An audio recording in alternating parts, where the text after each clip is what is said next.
think that, we've bloomed full out, what we wanted to do when we came back, really. We wanted to keep the essence of the Doom that we came from, the more traditional Doom, and move it into a more epic heavy metal kind of thing that we've done now with this album. I hope that was enough.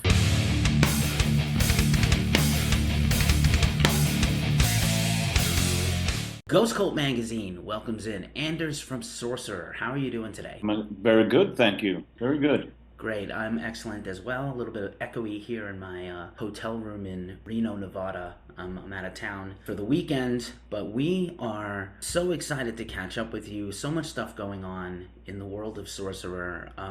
Reign of the Reaper is coming out October 27th on Metal Blade Records, and what a fantastic album, and we're going to get into that in a second. But just first and foremost, if you wanted to, I was going to ask you to catch us up on the last few years of the band. There's been a lot of activity, and obviously making this record. Yeah, sure. I mean, I don't know how far back you want to go, but we started. We're a really old band in the essence. We started back in '89 doing demo cassettes, and we did 2 of those in '89 and '92. And after that, we disbanded for several reasons, and then we jumped forward 25 years or so. And the reason why we picked this up again was because we had the opportunity to do a reunion show, one-off. It was supposed to be a one-off in Germany on Hammer of Doom Festival.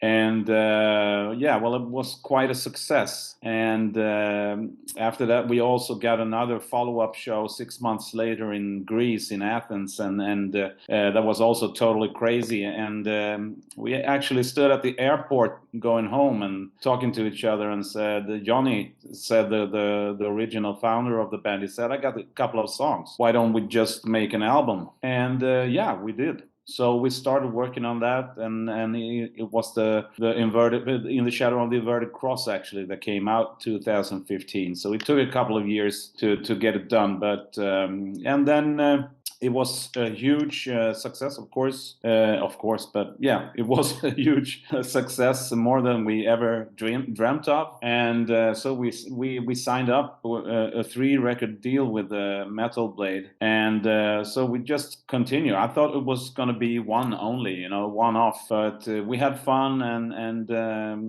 I felt, after being away from the music scene for almost 10 years, not playing live, I've done stuff with other bands. So for me to be in this rebirth of Sorcerer was really cool, and it's my baby, so to speak. And so we started writing and changing a couple of members to the Fire King album, and Peter joined and started writing stuff. He played solos on the Inverted Cross album, but he started writing stuff on the Fire King album, and and we released that one and toured a little bit, and the success just continued, kind of slowly upwards, so to speak. And then we started up Lamenting of the Innocent, and of course we finished that, and we're supposed to release that, and the pandemic hit, worldwide, and we were a little bit anxious, because we were supposed to release that one in 2020 May, and the pandemic hit us here in March the same year. So we didn't know what to do first, but we talked about it and said, let's put it out. There were a lot of bands that, let's keep it and see and release it when everything goes back to normal. But you didn't know what normal would be, So we said, and for one thing also, if you write an album, I mean, it was released in 2020, but it means that we wrote it, 2018, 2019, started there. So for us to be holding on to an album that long, would be, boring, really, because we are creative persons, and we want to progress and write new stuff. So we released it, and it was even an even more success, you know. So we've taken baby steps and transformed or progressed as a band, really. And with this Reign of the Reaper album, I think that, you know, we've bloomed full out, you know, what we wanted to do when we came back, really. We wanted to keep the essence of the doom that we came from, you know, the more traditional doom, and move it into a more epic heavy metal kind of thing that we've done now with this album. I hope that was enough. That was plenty, and thank you so much for sharing all that. You know, Yeah. as a fan, a longtime fan, I do go back to the early days, and I feel like I was so thrilled when the band came back, but it's even better than just a comeback album or a reunion show or a tour. It's so good to have this band back on a regular basis. And I feel like, do you think that maybe more fans are discovering you now? Obviously, you have your legacy of fans from back in the day, but there's almost so much music today and so many bands that cite Sorcerers and inspiration. I feel like almost you have a whole new army of fans on top of the old school one. Well, it doesn't show in our wallets, but Oh. no, but I think that we've released 3 really good albums, and we've built a foundation for this band that is solid, I think, and people know what we're about. We're not really a touring band, and people might think that is, oh, why don't you tour more? But yeah, you know, it's costly. That's the foremost reason, you know, because we have mortgages and families, and you know, we got to put food on the table and stuff like that, and going away for a couple of months and not bringing anything home, that wouldn't work, you know. So we try to focus on festivals and shorter, like weekend tour, you know, club gigs, and maybe we'll do a week and a half next year, depending on the album, how that's received. That's more or less, yeah. Fair enough. What's an Fans, answer? yeah, fans don't always appreciate, you know, like you said earlier about, you know, it takes a couple of years to write a record and record it and then put it out. Things don't just materialize. Like life No, of course happens in the meantime. And I appreciate that you make time for this band in family life and everything. You know, it doesn't stop. So, no, but I mean, it's a part of us all, you know. We've been writing and playing music for all of our lives, you know. I'm turning 55 now this year, and I'm amazed. I wouldn't have dreamt of doing this when I was in my 20s, you know, still. So it's a blessing in some way also, you know, but it's also a part of me, you know. A big part of me needs to be creative, and the way I am creative is I use my voice and what's inside of me to, you know, to do that. So to bring it out, kind of. So it's a beautiful thing. right on. Speaking of voices, one of my favorite things about Sorcerer has always been the vocals, and not just your vocals, but the whole band and the whole approach to melody as a whole. The entire, you know, whole history of the band has always been like a very great, like you said, traditional doom, but also a lot of melody, which not every band can do. So I don't know if that's just something you guys came up with in the early days, if that comes from you personally, but there's always so many great melodies in these songs, and this new record has it. Yeah, I think we're quite picky when we write songs, you know. For me, and I know I speak for the other guys too. We write a song. There's not, you know, we don't write a song because a cool guitar player is gonna play long solos, or a brilliant singer is going to take high notes, or a drummer is going to, you know, do cool fills. We write a song because the song is the essence of it all, you know, and we're focusing really hard on trying to have a hooky verse, a hooky bridge, and a hooky chorus, you know, because I think, you know, we are not satisfied with less. You know, it needs to take a grip on you from the start. And of course, there's a difference in taste. I'm glad that you like what we do, but some people might say we're too melodic or whatever. But I think we have a good mix. You know, we have heavy, thunderous riffs and melodic vocals, and we have some growlings now in the modern days here of Sorcerer, and we try to experiment a little bit also,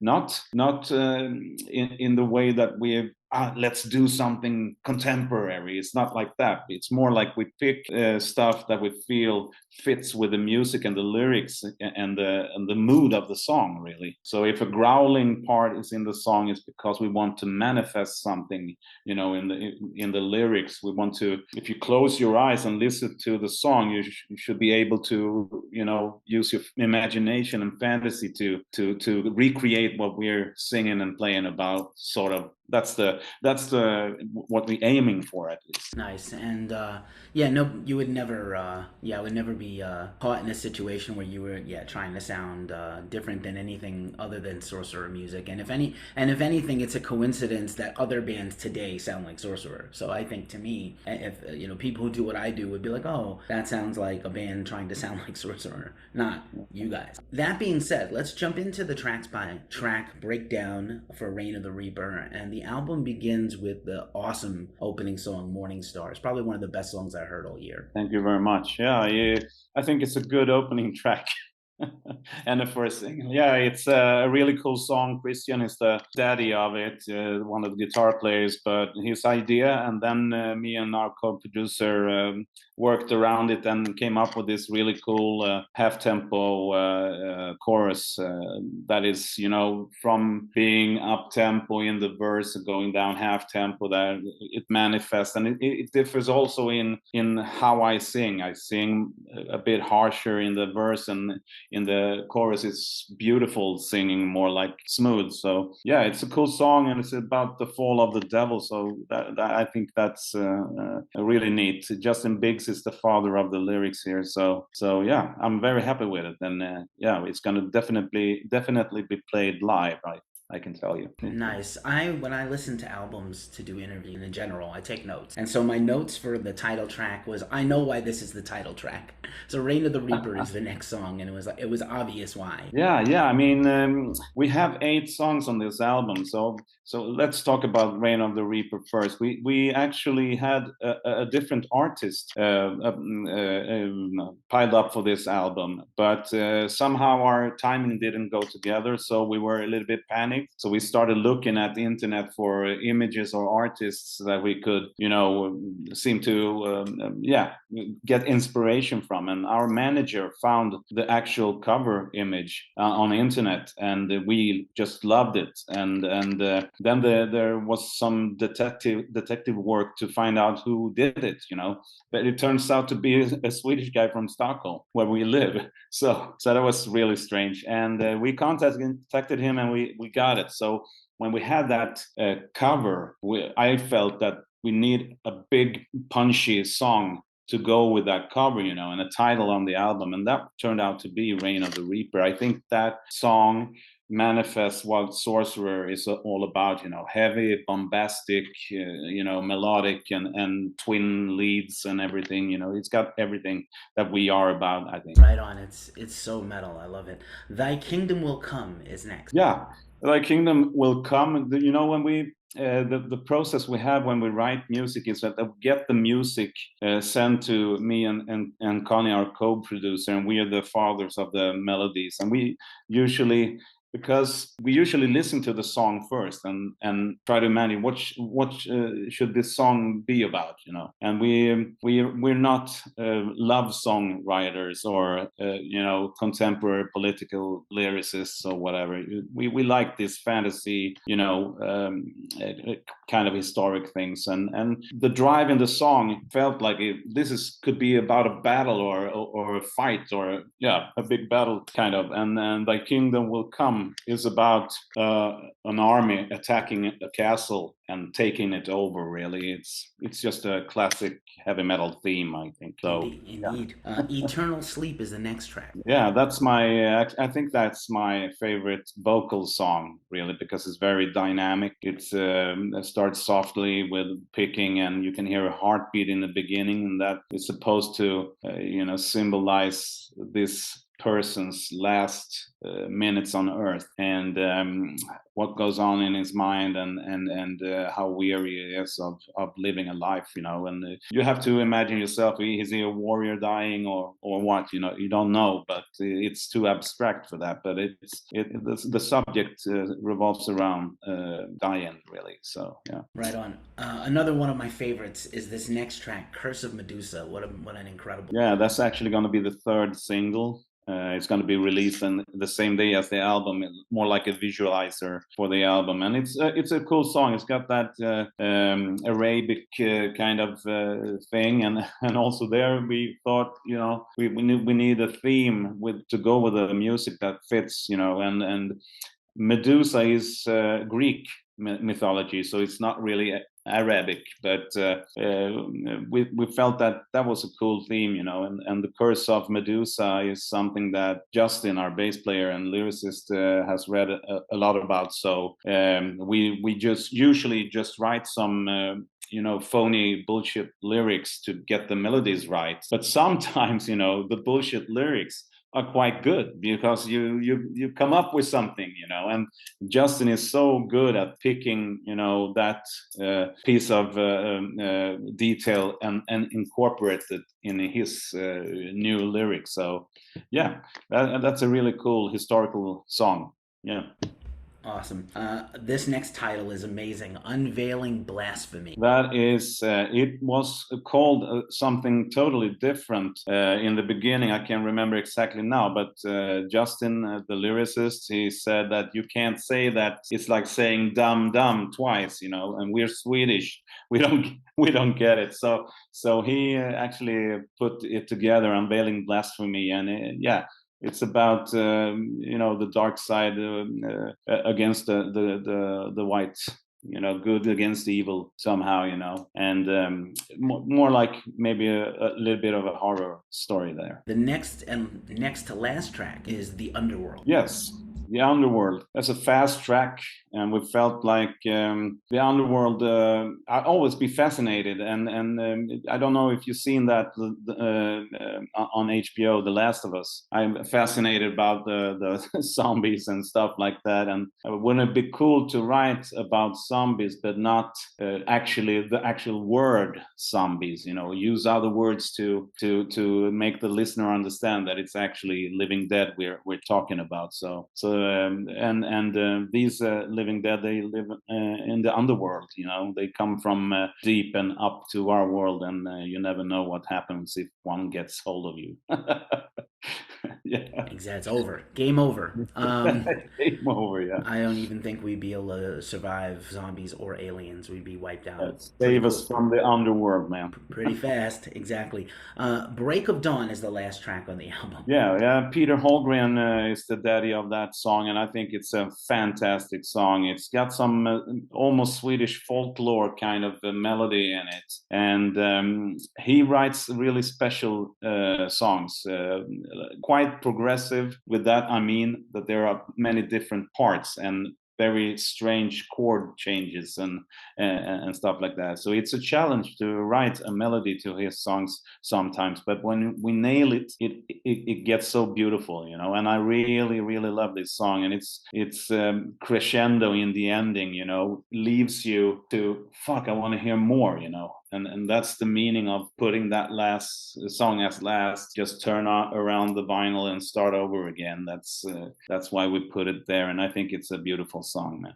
Amazing. Thanks for sharing all that with us. I really appreciate it. Just for a last question, anytime I get to talk to an artist from Sweden, especially a Swedish doom metal artist, I always think about the fact that there are so many death metal bands that come out of Sweden. So I'm always fascinated about the choice to slow down and play doom metal instead of death metal, because it's so popular, right, the whole world over, but especially the Swedish death. But what was the thing that originally inspired you to make from Sweden? I mean, what inspired me was, you know, the old 70s, 80s band like Rainbow and Black Sabbath, those kind of heavy, even, you know, in the early 80s, Ronnie James Dio solo albums, you know, all that, you know. I think that, you know, the Tony Martin era, the Dio era of Black Sabbath, that's some kind, somehow is imprinted in me because that was when I was in my youth, starting to form my own sense of what I wanted to do with my voice and the music I want to play. And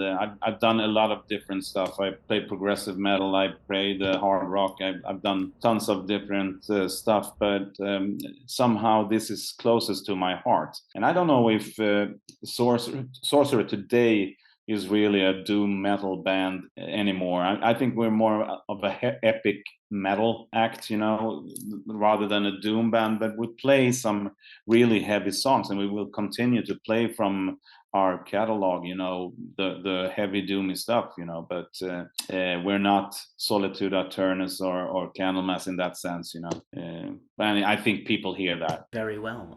Yeah, traditional heavy metal is forever and eternal, and we're just so thankful for this comeback by Sorcerer. Now many years in the works, but just thank you in general for bringing the band back in the first place, and thank you for Reign of the Reaper. I can't wait for people to check this record out. October 27th from the great Metal Blade Records. Be sure to get a copy. Please go get it. And Anders, thanks for hanging out with Ghost Cult. I really appreciate you. Thank you.